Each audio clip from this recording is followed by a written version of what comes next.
pastor Silas Malafaia subiu ao púlpito do templo sede da Assembleia de Deus Vitória em Cristo, a igreja dele, com um sorriso de canto de boca. Ele estava prestes a iniciar o ato principal daquela manhã de verão na Penha, zona norte do Rio. Naquele 8 de dezembro de 2024, a igreja realizava seu culto da Santa Ceia, uma data importante no calendário da Assembleia de Deus. Toda a operação envolvendo um culto do Malafaia é impressionante.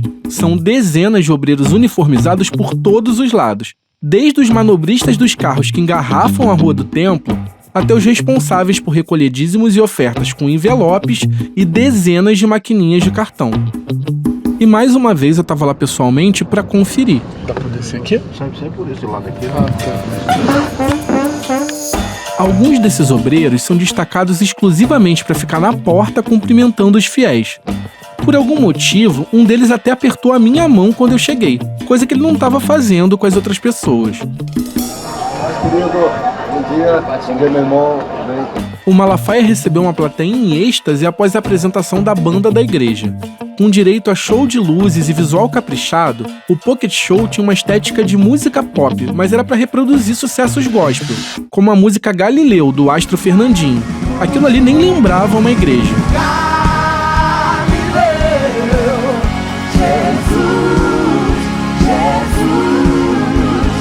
Quando as luzes finalmente foram acesas, todos conseguiram ver o Malafaia no centro do palco, que é enorme. O pastor vestia roupas modernas, um blazer preto quadriculado, com um lenço branco estrategicamente posicionado no bolso. Por baixo vinha uma camisa branca. O traje completo ainda tinha uma calça jeans escura. É um look que lembra o guarda-roupa de muitos coaches e influenciadores por aí. Então tá bom. E mais recentemente, até o de jovens pastores. Mas não é lá muito comum nos contemporâneos de Silas Malafaia, que já tem mais de 4 décadas de carreira no púlpito da igreja. O pastor agradeceu os aplausos da plateia que aguardava ansiosamente para ouvir a palavra de Deus. Aleluia! Mas não era de Deus que o pastor Silas Malafaia queria falar naquela manhã. Olha, não é brincadeira não. O que ele queria falar era de política. Eu não tenho paixão política, eu tenho convicções.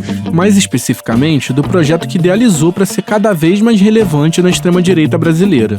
E esse projeto envolve transformar a Assembleia de Deus Vitória em Cristo em um celeiro de influenciadores digitais. Uma fábrica de novos Nicolas Ferreira. Imagina! Deputado que o Malafaia sempre trata como referência de militância cristã na política. Hoje nós temos gente da direita com acesso à mídia, que fala pela direita. Que fala, por exemplo, Nicolas é um deputado, mas um cara jovem que começou a se posicionar politicamente e hoje é um deputado federal, o mais votado. Então, me lembrei aqui do Nicolas. O Malafaia falou isso que você ouviu agora para um grupo de adolescentes, um mês antes do culto da Santa Ceia.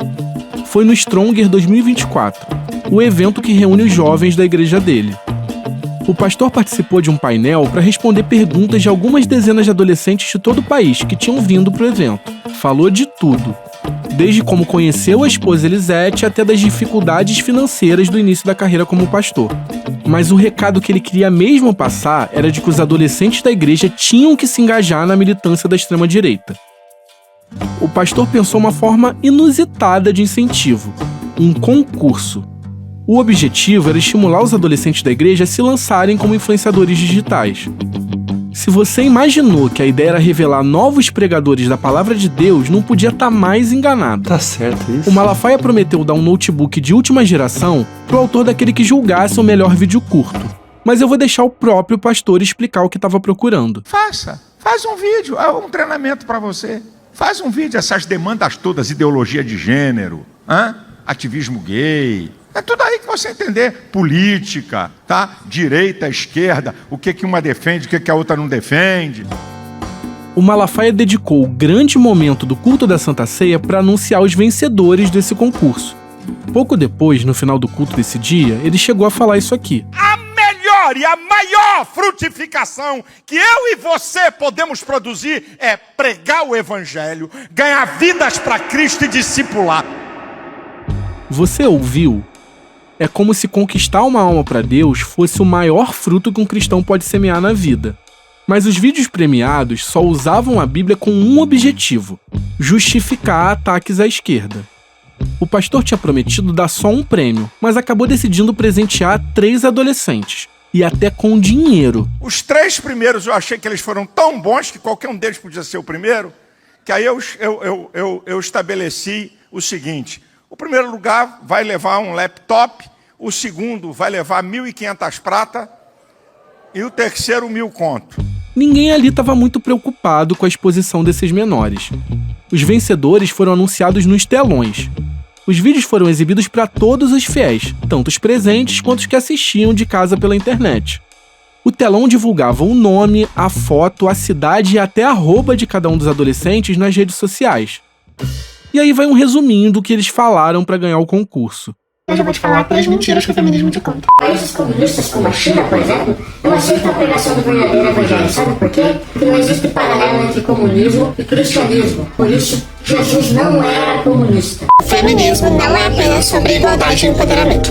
Infelizmente, ele tem estourado uma ideologia que tem tentado de qualquer jeito destruir os verdadeiros papéis da família e desvalorizar os papéis de mãe, esposa e dona do lar. Van, sério?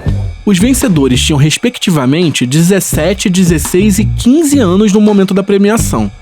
É irônico, para dizer o mínimo, saber que adolescentes estão sendo recompensados dentro de uma igreja para produzir conteúdos de extrema-direita. Isso é um absurdo! Especialmente pelo fato de Silas Malafaia ter o hábito de acusar jornalistas, professores e artistas de doutrinação ideológica. Você tem balbúrdia e doutrinação em toda parte.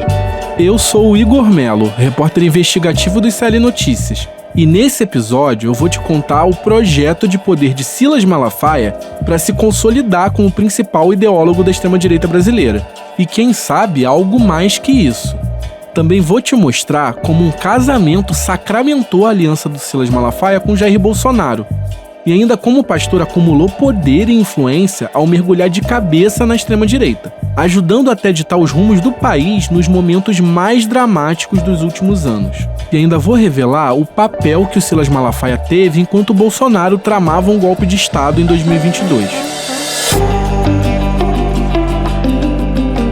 Esse é o podcast investigativo No Alvo, um original do ICL. E essa é a nossa primeira temporada, Império Malafaia. Episódio 4. Projeto de poder.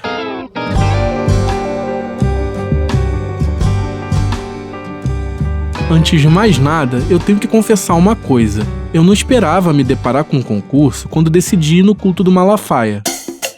A apuração para esse podcast já tinha chegado na reta final, e resolvi que já era hora de ver o Malafaia em ação novamente, e pessoalmente no templo da rua Montevidéu, na Penha, zona norte do Rio.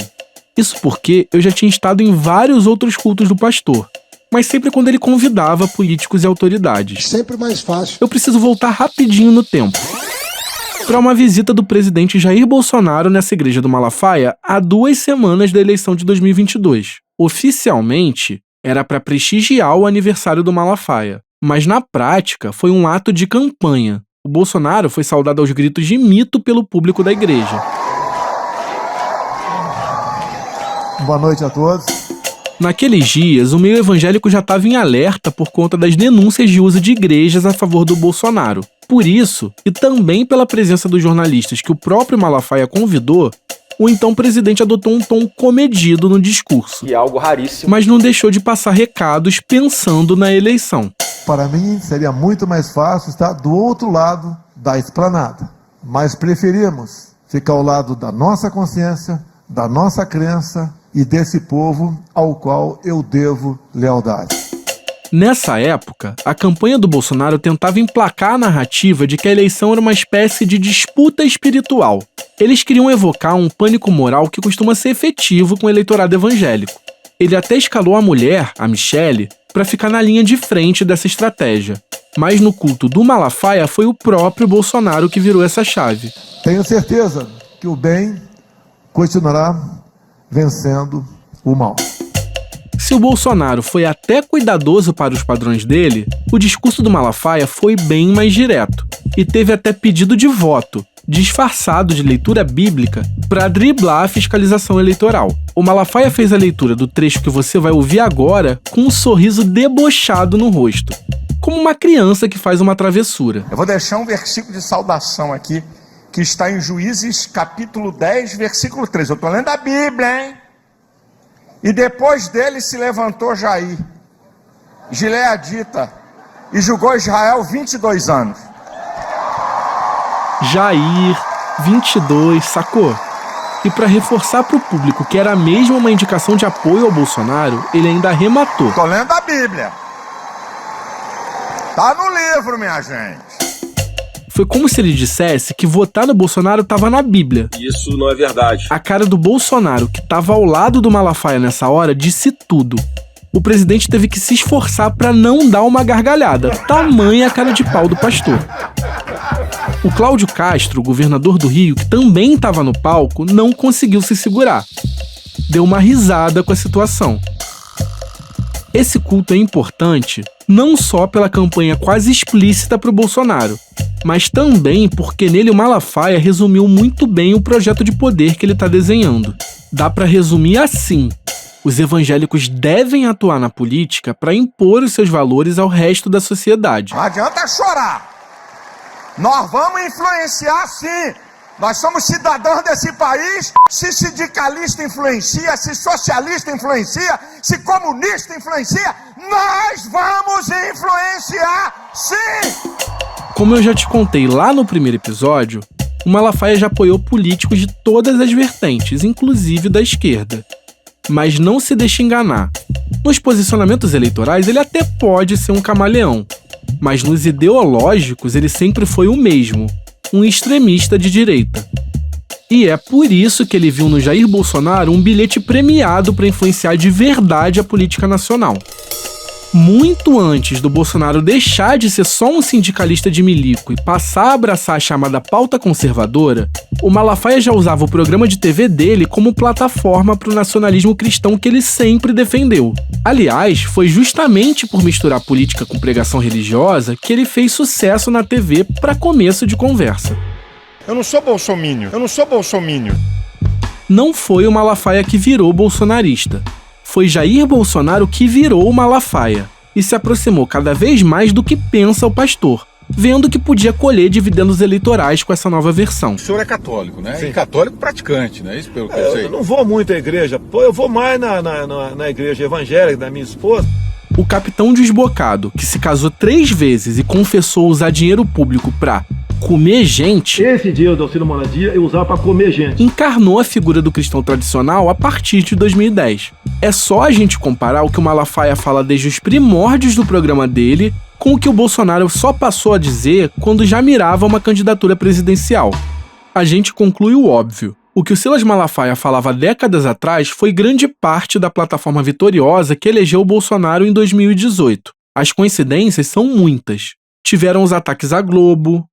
Escuta aqui agora o Malafaia. Eu não posso aceitar, eu não posso compactuar quando eu ligo a TV e vejo um símbolo sexual com a sainha pequenininha fazendo programa para criança. E agora, escuta o Bolsonaro. Essa Globo é uma merda de imprensa.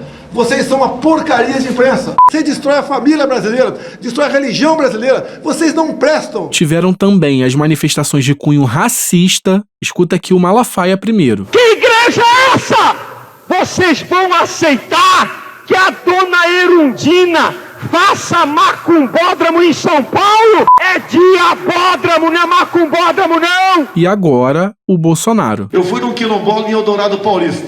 Olha, o afrodescendente mais leve lá pesava 7 arrobas. Não fazem nada. Eu acho que nem para procriadores serve mais. E ainda as falas homofóbicas tão características dos dois. Eu não posso me conformar e eu também não posso aceitar quando você muitas vezes liga a TV e vê um homossexual dando conselho para a família. Antigamente, o indivíduo que era homossexual andava todo escondido.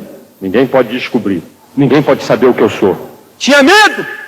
Hoje em dia, na cara mais deslavada desse mundo, eles são capas de revista, aparecem nos programas de TV, dão até conselho para as donas de casa. Sou homofóbico, sim, com muito orgulho. Tem uma observação fundamental aqui. As declarações do Bolsonaro que você ouviu agora ocorreram em um espaço de 8 anos, entre 2013 e 2021. Já as do Malafaia foram dadas em um intervalo de pouco mais de 40 minutos. Todas elas ocorreram na comemoração dos 10 anos do programa dele, em 92. Aquele mesmo programa que eu citei lá no primeiro episódio, em que ele recebeu a família no palco e citou o Sotero Cunha, lembra? O próprio Malafaia reconhece que naquela época o Bolsonaro tinha uns pensamentos pouco cristãos na régua do pastor. Escuta aqui o que ele falou para minha colega, a Juliana Dalpiva. Mas, lá atrás, ele chegou a dar entrevista falando que na questão do aborto a decisão era da mulher. Tá, ele chegou a falar isso, mas há quantos anos ele falou isso? 30 anos? 25 anos e depois? É isso que eu digo para vocês. O cara amadurece. O cara vai vendo as coisas, vai vendo o que está por trás. Em 92, no programa de comemoração dos 10 anos, o Malafaia disse uma frase que, olhando para trás agora, talvez seja a melhor forma de definir a motivação dele para atuar na política. Como é que eu posso aceitar um mundo que deturpa os valores na minha Bíblia? Quando estava fazendo seus ataques à população LGBTQIA+, o Malafaia deixou bem claro que esse é um pensamento, acima de tudo, político. Pastor, é democracia. Democracia é isso. Estão por fora. Democracia é eu respeitar o seu direito e você respeitar o meu direito. Aqui estamos tratando de direitos bem diferentes. Os gays que o pastor ataca querem poder existir sem se esconder, exercendo todo tipo de ocupação, inclusive na TV. Já o Malafaia quer ter o direito de discriminar. Você acha certo ou errado isso? Errado. O Bolsonaro acabou repetindo essa visão de mundo do Malafaia muito tempo depois, em 2017, já durante a pré-campanha para presidente. Essa historinha de Estado laico não! É Estado cristão! E foi justamente a luta pelo direito de discriminar que uniu o Malafaia e o Bolsonaro. Os dois se aproximaram quando estavam na mesma trincheira lutando contra o projeto de lei 122, que ficou conhecido como Lei Anti-Homofobia. O projeto queria tornar crime a discriminação contra a população LGBTQIA+. E tanto o Malafaia quanto o Bolsonaro travaram uma cruzada pública contra isso. Os dois percorreram os palcos dos principais programas populares da TV brasileira e ficaram muito mais famosos pelas falas polêmicas que disparavam à torto e à direito. Foi nesse contexto que o Malafaia acabou no Ratinho, como você ouviu lá no primeiro episódio, e também foi parar no sofá do Super Pop com a Luciana Gimenez, onde, aliás, o Bolsonaro tinha quase um assento cativo. Numa dessas, o Malafaia acabou levando uma lapada da apresentadora. A lei para botar na cadeia alguém que mata um gay é a mesma lei que mata um hétero. Isso é conversa. Mas se fosse assim... Isso é papo. Não. Se escondem atrás de uma coisa para querer privilégio. Isso é papo. Mas qual privilégio apanhar? A oposição dos dois acabou dando resultado. O projeto ficou esquecido no Senado e nunca chegou a virar lei, tendo sido arquivado de vez em 2015. A homofobia só foi criminalizada anos depois, em 2019, por decisão do STF. O STF determinou que casos de agressões contra o público LGBT sejam enquadrados como crime de racismo, até que uma norma específica seja aprovada pelo Congresso Nacional. Por 8-3, os ministros entenderam que o Congresso não pode deixar de tomar as medidas legislativas que foram determinadas pela Constituição para combater atos de discriminação. A maioria também afirmou que a Corte não está legislando, mas apenas determinando o cumprimento da Constituição. A luta contra esse avanço civilizatório aproximou o Malafaia e o Bolsonaro, mas o que sacramentou de vez essa aliança foi um casamento. O próprio Malafaia explicou isso em entrevista para Juliana. Pastor, e Bolsonaro? Como é que o senhor conheceu o Bolsonaro? Bolsonaro eu conheci porque a esposa dele frequentava a minha igreja. A da Penha. Tá? A Michele. E aí Bolsonaro, ele convivia com ela e tal, gostava de me ouvir. Quando eu pregava na igreja da Barra, ele ia lá para me assistir. E aí um outro... Na Barra, a igreja. Filial. Ela foi na Penha, depois ela passou na Barra, quando abrimos a igreja na Barra. E aí... Isso eles já eram casados? Já estavam juntos, já estava com ela. Aí eu oficializei o casamento, que eles não eram casados, quem fez fui eu. Isso. Aí, olha o que aconteceu interessante. Todos os debates na Câmara, nas audiências públicas, Bolsonaro fazia dobradinha comigo, eu não tinha amizade nenhuma com ele. Nenhuma. As temáticas de Bolsonaro são as temáticas nossas. Como é que ele convidou o senhor para ir celebrar o casamento dele? Isso foi numa conversa quando acabou um culto. Eu falei, rapaz, a mulher sonha em casar na igreja, rapaz, tem que casar o cara. O senhor ajudou a convencer. Aí ele falou, você faz meu casamento? Eu falei, faço. Aí marcou o casamento. Foi assim. Pum. Ajudou a Michelle a conseguir o casamento. Isso aí, é isso mesmo. Ele não queria. Isso mesmo. O casamento religioso do Bolsonaro e da Michelle aconteceu em março de 2013 em uma casa de festas requintada no bairro do Alto da Boa Vista, um enclave dentro da Floresta da Tijuca, no Rio de Janeiro. Foi uma cerimônia restrita para cerca de 150 pessoas. O Malafaia costuma contar que foi logo antes de ir para o altar que o Bolsonaro revelou para ele o plano de ser candidato a presidente em 2018. O pastor achou que o aliado estava maluco. Deus escolheu as coisas loucas. Depois que celebrou o casamento, o Malafaia acabou entrando no círculo de confiança do Bolsonaro. Os dois passaram a jantar juntos na igreja após os cultos e trocavam figurinhas sobre o cenário político. Maluco ou não, o Malafaia foi um dos primeiros aliados a realmente se engajar no projeto presidencial do Bolsonaro. Preste atenção no que eu vou dizer. O bolsonarismo é, de certa forma, a soma de 3 correntes. A primeira era dos milicos, que o próprio Bolsonaro trouxe para o lado dele. As Forças Armadas vão sim fazer parte da política nacional. A segunda, a gente pode definir como extrema-direita ideológica, que acabou sendo aglutinada em torno da figura do Olavo de Carvalho. O que o Olavo é pra gente? É a referência filosófica. E a terceira foram os evangélicos, certamente a mais numerosa das 3. Imaginemos as sessões daquele Supremo Tribunal Federal começarem com uma oração. O Malafaia foi um dos principais responsáveis por jogar as igrejas no colo do Bolsonaro. Não deixa de ser simbólica a reação do público do Templo Sede da Assembleia de Deus Vitória em Cristo quando a vitória do Bolsonaro foi oficializada. O próprio Malafaia fez o anúncio para os fiéis. Antes disso, eu quero dizer para a igreja que Jair Bolsonaro é presidente do Brasil. O mais impressionante para mim é que esse era um culto para mulheres, que formavam o eleitorado mais resistente ao Bolsonaro, segundo as pesquisas. Mas quando o Malafaia fez o anúncio, muitas delas começaram a pular e se abraçar em uma verdadeira catarse. O Malafaia não conseguiu esconder a alegria com a vitória do Bolsonaro. Nós é brasileiro! Meteu um bandeirão do Brasil no telão da igreja e pediu orações para ajudar o novo presidente a enfrentar um poder, abre aspas, de trevas, de demônios, fecha aspas. O pastor falou aos fiéis sobre intercessão espiritual e oração, mas viria atuar de uma forma muito mais mundana assim que o amigo vestiu a faixa presidencial. Bastou o Bolsonaro tomar posse para o Malafaia começar a ocupar cada vez mais espaço no núcleo duro do Palácio do Planalto. Logo no começo do governo, o pastor já tinha moral para tentar indicar ministros. Em 2020, quase emplacou o titular da Educação, uma das pastas mais importantes da esplanada, como ele próprio revelou em entrevista à revista Veja em abril de 2022. O pastor contou, abre aspas, em julho de 2020, sugeriu o nome do Anderson Correia, reitor do ITA, para o Ministério da Educação. O então ministro da Justiça, André Mendonça, defendia o Milton Ribeiro. Foi pau de uma semana e o André acabou vencendo. Como não era o pai da indicação, o Malafaia lavou as mãos nesse caso. O André Mendonça, então ministro da Justiça, perdeu pontos e acabaria precisando pedir bênção ao Silas Malafaia pouco tempo depois. Mas isso eu te conto daqui a pouco. Quando a pandemia de Covid-19 estourou e o Brasil passou a viver talvez a maior tragédia da sua história, o Malafaia continuou colado com o Bolsonaro, que não tinha lá uma postura muito cristã. Todo mundo lembra que ele debochava das centenas de milhares de vítimas da doença. E daí? Lamento. Quer que faça o quê? Cara, quem fala de eu não sou coveiro, tá vendo? Chega de frescura e de mimimi? Vão ficar chorando até quando? O pastor se tornou um dos principais conselheiros do presidente em meio àquele caos todo. E quem falou isso não fui eu, não. Foi o senador Flávio Bolsonaro, em plena CPI da Covid. Agora, se quer ouvir alguém que dá conselho pro presidente da República, eu vou dar um nome. Chama o pastor Silas Malafaia aqui. Esse fala quase diariamente com o presidente e influencia o presidente.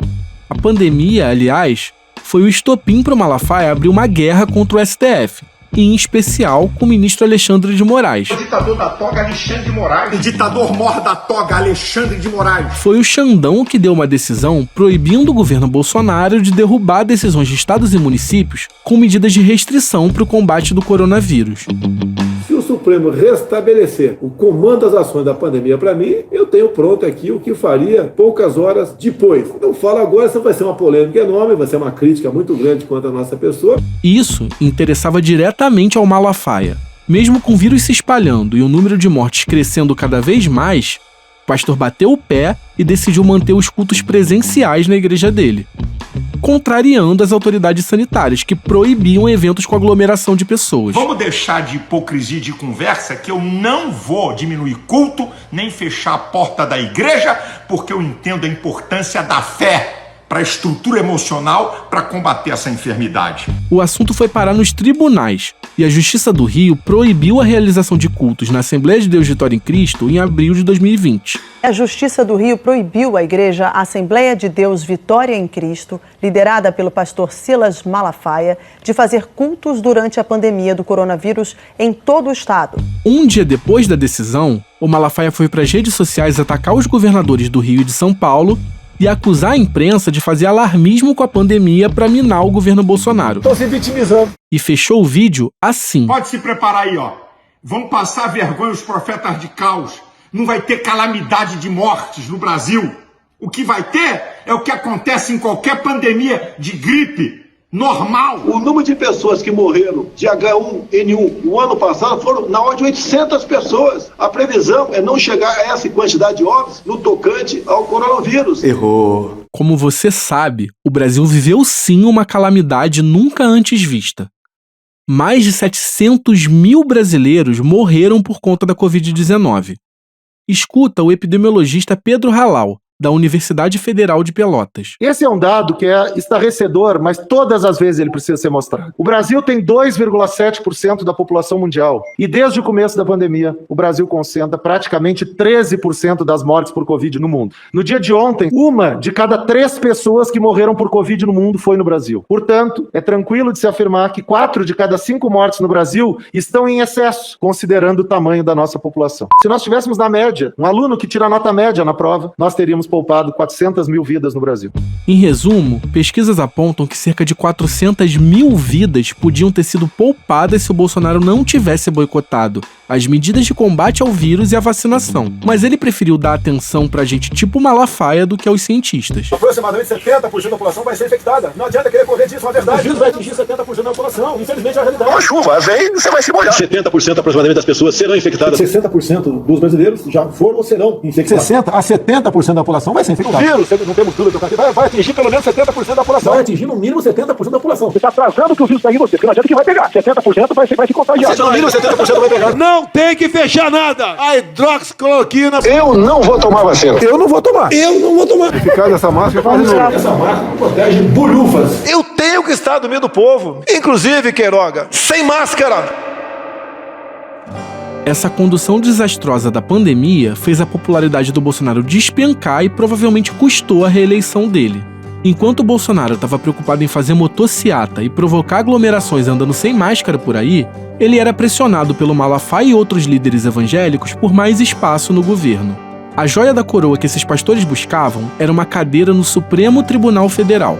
O Bolsonaro já vinha prometendo nomear um ministro terrivelmente evangélico desde 2019. Poderei indicar 2 ministros para o Supremo Tribunal Federal. Um deles será terrivelmente evangélico. Mas não cumpriu no primeiro nome que indicou, o Nunes Marques. O absurdo vergonhoso da primeira indicação do presidente Bolsonaro para ministro do STF. Teria que ser como Donald Trump, não precisa ser evangélico, mas um terrivelmente da direita. O senhor está colocando um camarada que atende o Centrão, o PT, a esquerda, Ciro Nogueira, quero destacar esse senador, e muita gente sabe do que eu tô falando isso, corruptos e quem é contra a Lava Jato. O senhor está aí por uma ação de Deus para combater exatamente isso que o senhor está favorecendo agora. Os evangélicos acabaram sendo atendidos em julho de 2021.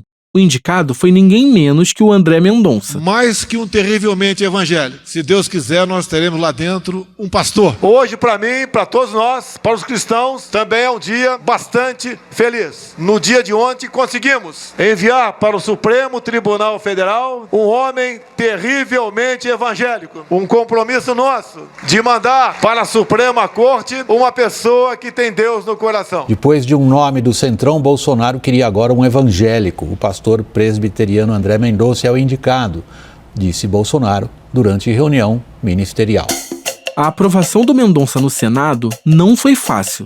O Bolsonaro estava em pé de guerra com a casa por conta da CPI da Covid e dizia publicamente que tinha escolhido o Mendonça porque ele era evangélico.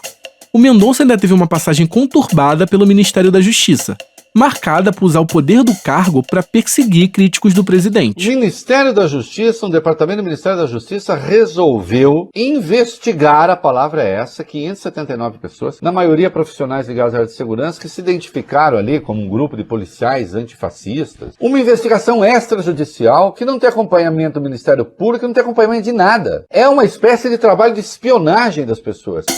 Tudo isso causava constrangimento entre os senadores. Para garantir a nomeação, o Mendonça teve que fazer um beijamão com senadores e lideranças políticas que pudessem ajudar. E uma das mãos mais beijadas foi justamente a do Malafaia. O pastor topou e se tornou um dos principais padrinhos da aprovação do Mendonça para o STF. O senador Davi Alcolumbre hoje é presidente do Senado, mas naquela época estava no comando da Comissão de Constituição e Justiça. A CCJ é a responsável por pautar a votação sobre nomes indicados para o STF. Só que o Alcolumbre, que já era um dos principais beneficiados pelo orçamento secreto, queria mais. E usou esse poder para pressionar o governo. Ele sentou em cima da nomeação por meses, para a ira do Bolsonaro e do Malafaia. O pastor foi pessoalmente conversar com ele para destravar a situação em agosto de 2021. Como a articulação não deu certo, o Malafaia foi pra briga. Disse que a demora do Alcolumbre era uma safadeza e definiu o senador como inescrupuloso.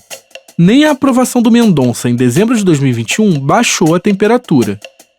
No vídeo em que celebrou a ida do aliado pro STF, o Malafaia fez questão de ameaçar a reeleição do Alcolumbre. E uma mensagem para Davi Alcolumbre. Trabalhou 5 meses até a última hora para derrubar André Mendonça, inescrupulosamente, vergonhosamente. Alcolumbre, Provérbios 16:18 diz assim: a soberba precede a ruína. Ano que vem, o povo cristão vai te dar uma resposta nas eleições. Que vergonha! Blefou o tempo todo. O Malafaia até podia ter autoridade espiritual para rogar pragas com fundamento bíblico. Mas o Alcolumbre tinha à disposição dele algo muito mais poderoso na linguagem da política: centenas de milhões de reais do orçamento secreto. Ele não só se reelegeu senador pelo Amapá em 2022, como ainda fez boa parte dos prefeitos do estado em 2024. E, de quebra, conseguiu voltar à presidência do Senado agora em 2025. Mas o empenho do Malafaia foi recompensado pelo André Mendonça com um gesto pra lá de simbólico. Foi na sede da Assembleia de Deus Vitória em Cristo que o primeiro-ministro do STF, terrivelmente evangélico, fez sua primeira aparição pública. Eu tava lá no dia e me lembro perfeitamente da deferência até exagerada com que o Mendonça tratou o Malafaia. Após o pastor fazer uma oração pelas autoridades do país, o Mendonça bateu no peito dele e fez questão de bajular. O áudio acabou vazando na transmissão do culto. Deus abençoe. Deus abençoe, meu queridão. Meu pastorzão. Na hora de dar seu testemunho para a igreja, o Mendonça, que também é pastor, manteve o tom de elogios ao Malafaia. Diante de Deus e diante da igreja, mas agradecer-lhe a amizade, o apoio, as orações, a palavra de incentivo em momentos de dificuldade. Tem sido um aprendizado e um privilégio meu poder conviver mais de perto com o Senhor. Meu muito obrigado. A massageada no ego deixou até o Malafaia sem graça. O pastor, que acompanhava o discurso do ministro sentado na primeira fileira do templo, apenas sorriu e agradeceu com a cabeça. O Malafaia entrou em 2022 como um dos principais conselheiros do presidente, um dos seus porta-vozes junto ao eleitorado evangélico e tendo no bolso a gratidão de um ministro do STF. Era mais poder do que nunca. Com isso tudo, ele tratou de se engajar de corpo e alma na campanha à reeleição do Bolsonaro. Não foi só o culto na Igreja da Penha que eu te contei no início desse episódio. O pastor fez tudo o que estava ao alcance dele, até organizar a manifestação. Foi em 7 de setembro de 2022, na praia de Copacabana. A campanha do Bolsonaro aproveitou uma mega mobilização para a comemoração do bicentenário da independência, paga com dinheiro público para bombar o ato. Teve salva de canhões no Forte de Copacabana, apresentação da Esquadrilha da Fumaça e parada naval. Depois, o Bolsonaro saiu do espaço reservado para as autoridades e subiu no trio elétrico alugado pelo Malafaia. Tinha tanta gente lá que eu quase morri pisoteado tentando acompanhar o presidente. Não só eu, vários colegas jornalistas passaram um horror para cobrir aquele ato. Tudo para ouvir o Bolsonaro, ao lado do Malafaia, falar isso aqui. E sabemos que o nosso Estado é laico, mas o seu presidente é cristão. A união de evento de governo e campanha eleitoral não passou impune. O TSE condenou o Bolsonaro e o general Braga Neto, o vice dele, por abuso de poder político e econômico naquele dia. Essa é uma das condenações que deixaram o Bolsonaro inelegível. Não adiantou o uso da máquina pública naquele dia e nem mesmo fazer blitz para impedir eleitores do Lula de votar. O Bolsonaro se tornou o primeiro presidente a não conseguir a reeleição. E assim que a derrota veio, o assunto no entorno do presidente virou um só: dar um golpe de Estado para manter ele no poder. Você provavelmente deve estar acompanhando o noticiário sobre a investigação da Polícia Federal a respeito da trama golpista. O Bolsonaro fez uma série de reuniões com chefes das Forças Armadas para discutir a minuta golpista, e a PF descobriu até um plano de assassinato do Lula, do Alckmin e do Alexandre de Moraes, que, acredite se quiser, foi impresso no Palácio do Planalto. E no meio disso tudo, claro, não podia faltar Silas Malafaia. As investigações mostraram que parte importante do plano de golpe era manter a mobilização dos bolsonaristas, e não só dos que estavam acampados na porta dos quartéis pedindo golpe. Eu cobri no início de novembro de 2022 uma manifestação em frente ao Comando Militar do Leste, no Rio de Janeiro. Já naquela época, tinha me chamado a atenção a mudança de tom em relação aos atos anteriores, e também a presença de muitos evangélicos, bem mais do que eu costumava notar antes. Uma das cenas mais impressionantes que eu presenciei naquele dia foi a seguinte: 3 mulheres evangélicas vestidas de verde e amarelo da cabeça aos pés, ajoelhadas em cima de uma bandeira do Brasil clamando a Deus por um golpe. Isso no meio de um temporal, na frente do monumento a Duque de Caxias, o patrono do exército. Ficou óbvio pra mim. Venderam pra elas que a vitória do Lula era literalmente uma vitória do diabo.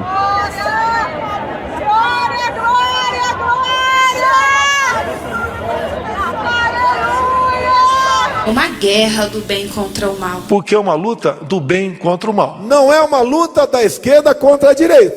É uma luta do bem contra o mal. Os planos golpistas se intensificaram no final de novembro. Depois de se reunirem com o general Braga Neto na casa dele, os Kids Pretos, apelido dado aos militares da tropa de elite do exército, começaram a planejar as ações que levariam ao golpe. No dia 19 de novembro de 2022, o assessor Olavete, Felipe Martins, se reuniu com Bolsonaro em pessoa para discutir os termos da minuta que decretaria o golpe. No dia 28 de novembro, os Kids Pretos fizeram uma reunião para parir um manifesto golpista de oficiais do exército. No dia 29, o influenciador Paulo Figueiredo, neto do ditador João Figueiredo, leu a carta no ar durante um programa da Jovem Pan. E eu vou ler aqui a carta, se vocês me permitirem. Pois não. Em primeira mão, aqui no Pânico. E no dia 30 de novembro, foi a vez do Malafaia. Ele, que já vinha incitando seus seguidores contra a lisura do processo eleitoral, decidiu pedir abertamente por um golpe militar. Senhor presidente Jair Messias Bolsonaro, o senhor é o presidente legal em exercício. O senhor tem poder de convocar as Forças Armadas para botar ordem na bagunça que esse ditador fez. E se os militares não quiserem te obedecer, o Código Penal Militar, artigo 5º e o 319, são presos. Presidente Bolsonaro, como é que o senhor vai passar para a história? Omisso? Covarde? Ou alguém que usa o seu poder legal, garantido pela Constituição? Deus tem misericórdia. Deus, tem misericórdia do Brasil. Abre os olhos dessas autoridades. Eu tentei muito achar esse vídeo nas redes do Malafaia, mas pelo visto o pastor resolveu excluir depois que as investigações sobre o golpe avançaram. Mas ele ainda está no ar em diversos outros canais e perfis até hoje. Em dezembro de 2022, o planejamento continuou e o Bolsonaro apresentou 2 versões diferentes da minuta do golpe aos comandantes das Forças Armadas. No dia 6 de dezembro, o Bolsonaro recebeu a primeira versão da minuta golpista. Coincidência ou não, naquele mesmo dia, o Malafaia foi para as redes sociais falar isso aqui. Só nos resta artigo 142 da Constituição e apelar para o povo e para Deus. É uma vergonha. O artigo 142, você deve saber, era uma justificativa dos bolsonaristas para dar um verniz jurídico ao golpe, distorcendo a Constituição. No dia 7 de dezembro, o Bolsonaro apresentou em Brasília a primeira versão da minuta para os comandantes militares. Do Rio, o Malafaia voltou à carga em 8 de dezembro. Nós não temos mais no Brasil Câmara de Deputados, Senado, STF, TSE, o devido processo legal. Nós não temos mais. Nós só temos Alexandre de Moraes. Quem vai parar esse ditador? Tem que se levantar homens de coragem. Artigo 142 nele. Mesmo com a negativa da cúpula do Exército, os Kids Pretos seguiram com o plano de golpe. Eles monitoraram o ministro Alexandre de Moraes e conseguiram cooptar um policial federal que fazia parte da equipe de segurança do Lula. No dia 15 de dezembro de 2022, a democracia brasileira esteve por um fio. Um grupo de Kids Pretos se posicionou em pontos estratégicos de Brasília naquela noite. Eles se identificavam com codinomes, tipo Brasil, Gana, Japão. Cada integrante do plano recebendo um codinome de um país, um pouco estilo Casa de Papel. Casa de Papel eram cidades, né? Aqueles são países, mas qualquer semelhança é mera coincidência. O plano era sequestrar e provavelmente assassinar o ministro Alexandre de Moraes. Mensagens do aplicativo Signal obtidas pela Polícia Federal fazem quase um tempo real da ação criminosa. Às 8h42 da noite, o militar de codinome Gana avisou: "Tô na posição". Dados de antenas de telefonia revelaram que ele estava próximo da residência funcional do Moraes. Os outros militares também se posicionaram conforme planejado. Só às 8h57 da noite veio a ordem de Alemanha, o líder do grupo: abortar. De última hora, o golpe foi desmobilizado. Coincidência ou não, o Malafaia correu mais uma vez para as redes sociais na tarde daquele dia. Dessa vez, o vídeo começa de maneira enigmática. Povo abençoado do Brasil, eu começo esse vídeo citando a Bíblia, o que está em Hebreus 13:6. Ousemos com confiança dizer: o Senhor é o meu ajudador, não temerei o que me possa fazer o homem. É isso que norteia as minhas posições. O vídeo é mais um de uma série de ataques do Malafaia ao STF. Ele até confessa que tinha feito mais de 20 vídeos desse tipo nos meses anteriores. E finaliza assim: ó Deus, tem misericórdia da nossa nação. Só resta o povo e os senadores e Deus que pode intervir em qualquer coisa. A Polícia Federal não descreveu nenhum indício de participação do Malafaia no relatório final sobre a tentativa de golpe. Mas isso tudo que eu te contei é público e notório. E nós vimos ao longo dos últimos anos várias pessoas entrarem na mira do STF por muito menos. Você pode até acreditar em coincidências, mas não é muito fácil imaginar que um conselheiro que falava quase diariamente com o presidente tramando um golpe não soubesse de nada. Todos vocês aqui juraram dar vida por sua liberdade. Repito aí, eu juro dar minha vida pela minha liberdade. Mais uma vez, eu juro. Esse Braga Neto é o nosso exército. Não é eu autorizo, não. É o que eu posso fazer pela minha pátria. Ainda mais no caso de um golpe que não era segredo pra ninguém. Ele estava na boca de dezenas de pessoas que frequentavam o Palácio do Planalto naquela época. O fato é que o Malafaia continuou ao lado do Bolsonaro mesmo quando ele saiu do poder. Depois que o capitão voltou da temporada nos Estados Unidos, ficou a cargo do pastor a organização de manifestações bolsonaristas. Uma delas deu origem a esse podcast. O Malafaia assumiu a frente para organizar o último protesto bolsonarista que bombou, foi no dia 25 de fevereiro de 2024.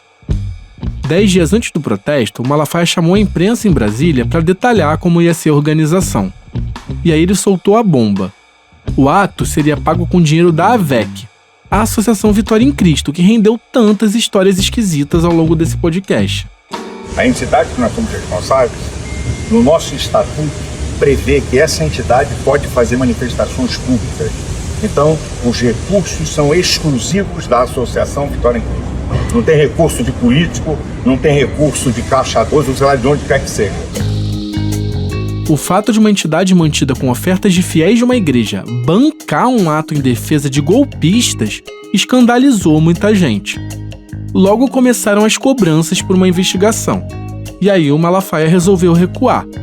No dia seguinte, ele soltou uma nota nas redes sociais anunciando que bancaria o ato com recursos próprios, e não mais com os da AVEC. Na entrevista para Juliana, o pastor admitiu que fez isso para evitar que a AVEC entrasse na mira das autoridades. Meu advogado disse assim: Silas, todas as entidades podem ser investigadas por Ministério Público. Esses caras vão vir em cima de você de maldade. Aí eu rápido disse: não, quem vai bancar sou eu. A manifestação serviu para o Bolsonaro lançar a campanha pela anistia dos golpistas, e bombou.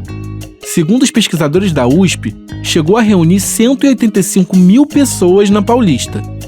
O Malafaia ficou grandão com o sucesso do ato e decidiu debochar das autoridades. Gravou um vídeo no dia seguinte e desafiou a Receita e a Polícia Federal a investigarem ele. E quero dar uma notícia para vocês.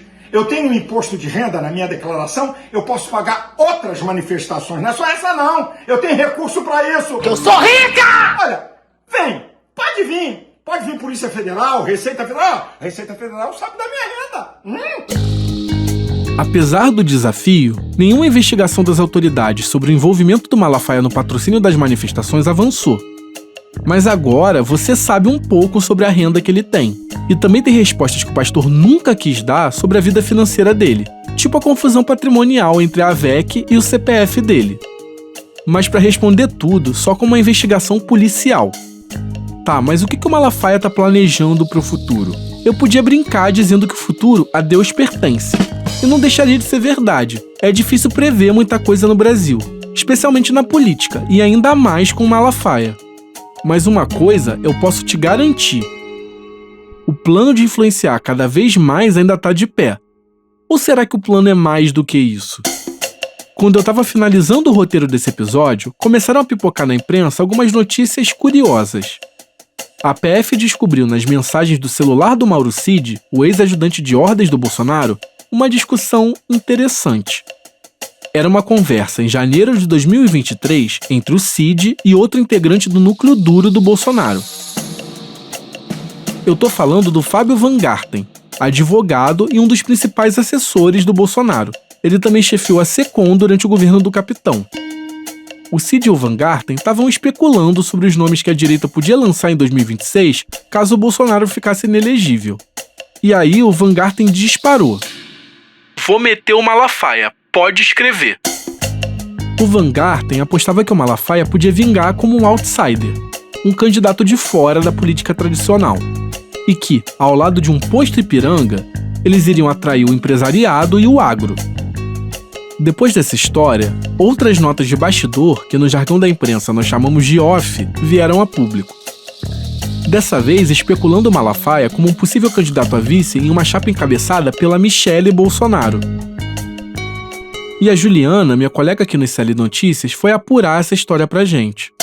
Igor, quando eu vi essa conversa do Cid com o Van Garten, eu fui conversar com algumas fontes lá do lado do Bolsonaro para saber melhor essa história. Eu vou precisar manter sob sigilo o nome das pessoas porque ninguém topou falar on the record, como a gente diz. Mas parece que tudo isso foi só uma ideia do Van Garten que não foi muito para frente nem dentro do PL, o partido do Bolsonaro. E eu ouvi também que o Malafaia prefere ficar fazendo política do lado de fora das urnas. Isso até faz algum sentido para quem mantém igreja e associação recebendo milhões por meio de ofertas sem pagar imposto de renda. Não dá para saber ainda se isso é uma movimentação séria ou só um balão de ensaio.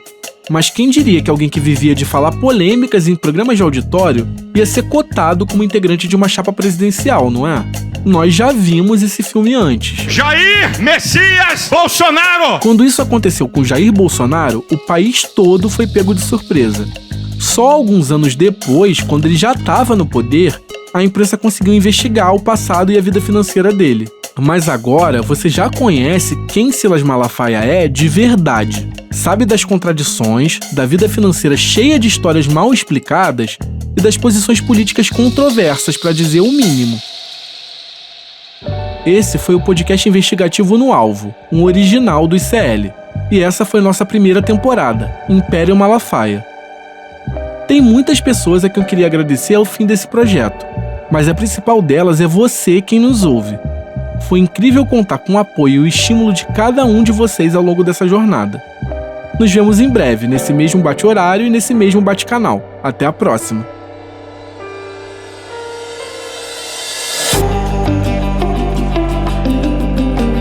Império Malafaia é uma produção do ICL Notícias. O podcast tem roteiro, pesquisa e apresentação feitos por mim, Igor Melo. A reportagem foi feita por mim e pela Juliana Dalpiva. A Juliana Dalpiva também fez narrações desse episódio. A trilha original é da Estela Nesrini e do Amon Medrado. A edição de áudio é do Cristiano Botafogo. A captação de áudio e imagens é do Caio Salles. O design é da Paula Vilar e do João Brise. A gerência de produção é da Renata Neto. A direção de gravação é da Camila Mercatelli e da Juliana Dalpiva. Esse podcast foi gravado no Estúdio Rastro, com a supervisão de gravação do Dani Di. A coordenação do podcast é da Juliana Dalpiva.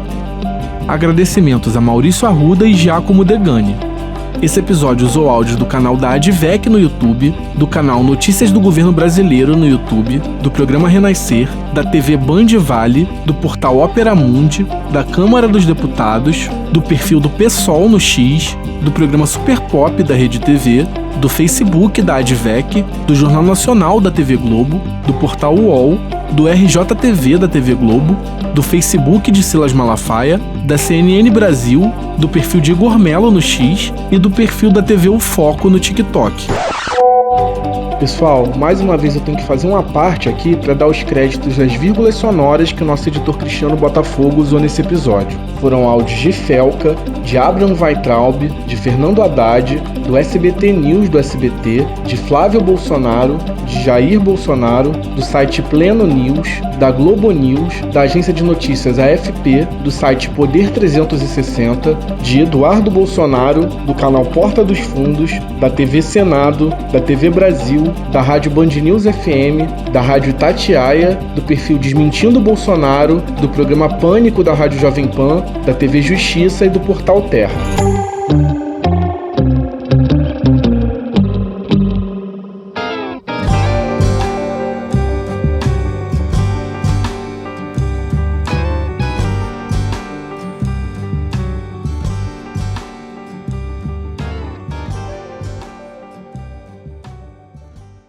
Que afronta!